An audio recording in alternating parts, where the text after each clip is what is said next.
Olá, internet! Eu decidi falar hoje sobre a cultura do estupro, que é um tema que está sendo bem debatido nas redes sociais essa semana. Eu vejo que tem muita confusão sobre o que é a cultura do estupro. Tem gente que não sabe o que é, tem gente que está descobrindo agora. Então eu decidi tentar mostrar aqui o que é a cultura do estupro, que todo mundo está falando, exemplificar de por que no Brasil de fato existe essa cultura. Quando a gente fala de uma cultura do estupro, tem gente que acredita que a gente está dizendo que no Brasil as pessoas aplaudem estuprador. Quando tem um caso de estupro, a maioria das pessoas diz que aquilo é uma coisa horrível. Mas elas também culpam a vítima. E aí é quando a gente tem que começar a falar sobre por que elas culpam a vítima, por que tem impunidades na questão do estupro. O que é uma cultura do estupro?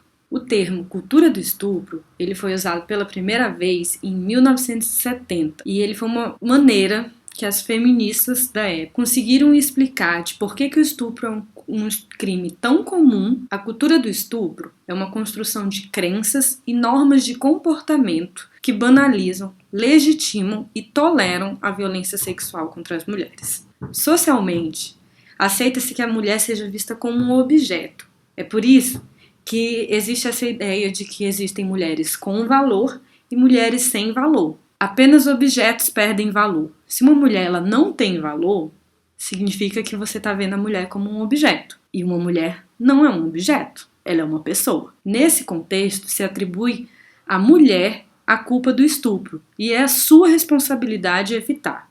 Ou seja, é aí que surge aqueles comentários de que a mulher foi estuprada porque ela estava usando uma roupa curta, ou porque ela estava andando sozinha à noite, ou então porque ela provocou o estuprador, deu a entender de que ela queria uma relação sexual com o estuprador. Culpa é dela por ter se colocado numa situação em que o estupro poderia acontecer. Essa crença faz com que os homens que estuprem eles sejam considerados como pessoas agressores que têm alguma patologia. Eles são monstros, eles são simplesmente bandidos, eles não podem ser homens normais, homens do bem. Só que isso é uma crença. Na verdade, essa noção de monstro, desse cara que é um psicopata, que não consegue se segurar e que por isso que ele estupra, ele não se aplica à maioria dos casos de estupro que tem no mundo e no Brasil. A maioria dos casos acontecem por pais de família, trabalhadores, patrões, conhecidos, tios, amigos, namorados, ex-namorados. Então, essa é uma concepção que ajuda a cultura do estupro, porque aí a gente não consegue ir no real problema da situação, de como que existe uma estrutura que possibilita que entre 33 homens, todos eles tenham achado ok abusar sexualmente de uma garota. Eles cometeram uma monstruosidade? Cometeram. Eles cometeram um crime? Cometeram. Mas eles não são patologicamente monstros. Eles são pessoas normais, como pessoas que você conhece, como que eu conheço, que levaram o machismo ao seu pico da monstruosidade. Isso não significa que eles são portadores de alguma patologia. De acordo com o Anuário do Fórum Brasileiro de Segurança Pública, todos os anos 50 mil pessoas são estupradas. Isso significa que a cada 11 minutos um estupro é notificado. Só que essa mesma pesquisa demonstra que apenas 30 a 35% dos casos são registrados na polícia. Ou seja, é possível estimar que ocorre no Brasil um estupro a cada 1 minuto. O levantamento do IPEA, feito em 2011, a partir do Sistema de Informação de Agravos de Notificações do Ministério da Saúde, mostrou que 70% das vítimas de estupro são crianças e adolescentes. 90% das mulheres têm medo de ser estupradas e apenas 42% dos homens têm medo de ser estuprados. Segundo o IPEA, também, 26% dos entrevistados concordaram que uma mulher que usa roupa curta merece ser estuprada. E 58% acham que se a mulher soubesse se comportar, haveria menos estupros. 89% das vítimas de estupro são do sexo feminino e no total 70% dessas vítimas são crianças e adolescentes. A cultura do estupro está no entretenimento, através das piadas, das brincadeiras, dos filmes que objetificam as mulheres ou colocam as crianças de forma sexualizadas, nas propagandas e nos filmes pornôs. Eu vi um documentário recentemente de filmes pornôs que mostra que um dos termos mais pesquisados dentro da indústria pornográfica é estupro. As pessoas vão ver filmes pornô para ver outras pessoas sendo estupradas. A cultura do estupro também está nos órgãos públicos, como as delegacias, que não promovem um atendimento especializado para a vítima. Um exemplo disso é o que está acontecendo agora, nesse caso da garota que foi estuprada por 30 caras.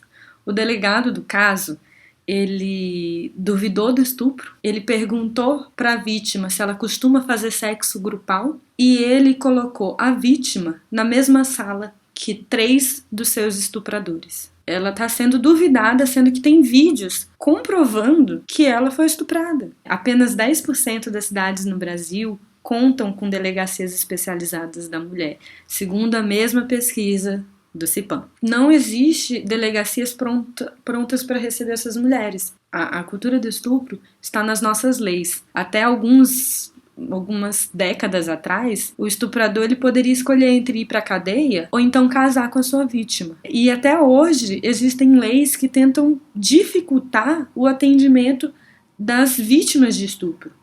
O projeto de lei 5.069 de 2003, ele dificulta o atendimento das vítimas de estupro e a realização de aborto para essas vítimas, que por sinal é um aborto que é protegido por lei. Um dos poucos momentos que a mulher pode abortar é quando ela é estuprada por alguém. Essa lei proíbe que haja qualquer orientação sobre esse aborto que é legal. Esse projeto de lei está sendo analisado e tem grandes chances de passar. A cultura do estupro também está no judiciário. Na pesquisa Violência, Gênero e Impunidade, a construção da verdade nos casos de estupro, da pesquisadora Daniela Jorges, ela analisou 53 processos judiciais de estupros registrados entre 1995 e 2003. Desses 53 processos judiciais, 44 foram absolvidos. Você deve pensar, eles foram absolvidos porque eles não eram estupradores. Não necessariamente. A principal dificuldade de se comprovar uma denúncia de estupro está na forma do próprio crime. Na maioria das vezes você não tem as provas físicas daquele crime, porque ele pode ter acontecido há muito tempo, porque ele pode ter acontecido em locais isolados e porque ele costuma acontecer sem testemunhas. Então, fica sendo a versão do acusado contra a versão da vítima.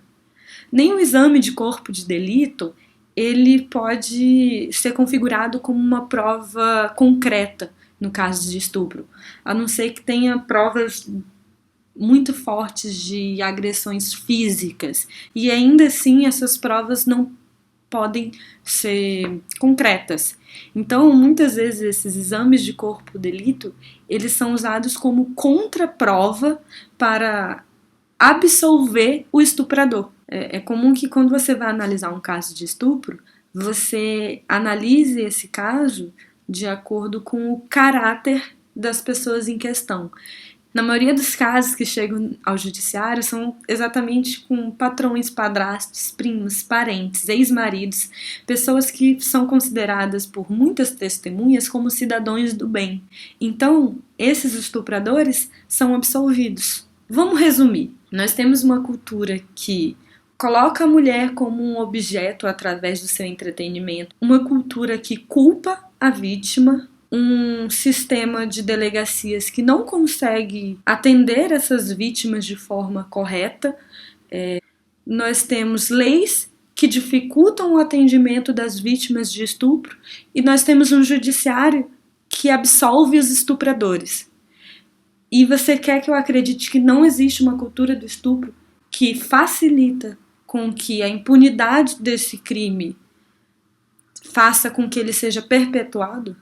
Eu acho que a maior prova de que a gente tem uma cultura do estupro é esse caso da garota que foi violentada por 33 caras. Eles tinham tanta certeza da impunidade que eles postaram os vídeos na internet. Nós temos uma cultura do estupro. Negar isso não vai fazer com que essa cultura desapareça. Pelo contrário, só vai fortalecer. Antes de pensar no que a gente não faz para contribuir para essa cultura do estupro, a gente tem que pensar no que a gente faz para contribuir. E como que a gente pode mudar as nossas ações para que esses crimes não tenham mais a impunidade que eles têm até hoje. Eu acho que é isso, e eu espero que esse vídeo ajude de alguma forma e ajude a mudar um pouco essa situação.